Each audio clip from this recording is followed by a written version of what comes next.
آپ دیکھ رہے ہیں روشن پاکستان نیوز۔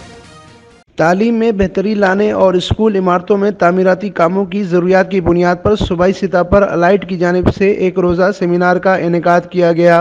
سیمینار میں خواتین اساتذہ، سول سوسائٹی کے رہنما اور افسران نے شرکت کی۔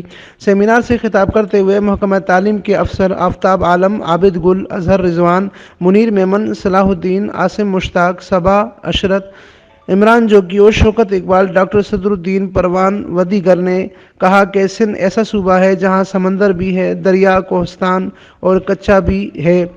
دور دراز علاقوں میں مشکل حالات میں تعلیم دی جا رہی ہے۔ انفراسٹرکچر اور فرنیچر کے لیے سندھ حکومت کے پاس اربوں روپے کی خطیر رقم موجود ہے۔ حکومت کی ذمہ داری ہے کہ وہ ٹیکس لیتی ہے، وہ تمام قسم کے وسائل پہ قابض ہے، ان کی ذمہ داری ہے کہ وہ تعلیم مہیا کرے، اور این جی اوز میں جو ان کی سپورٹ کے لیے، جو ان کی مدد کے لیے، ان کی اعانت کے لیے، گیپس کو فل کرنے کے لیے کام کر رہے ہوتے ہیں۔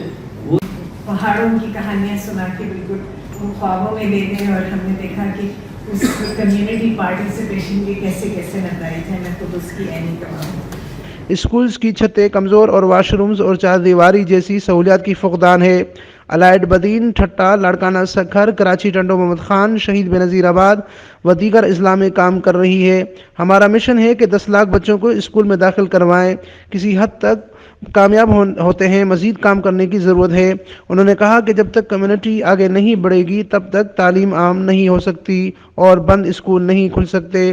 امین فاروقی، روشن پاکستان نیوز، ٹھٹا، سندھ۔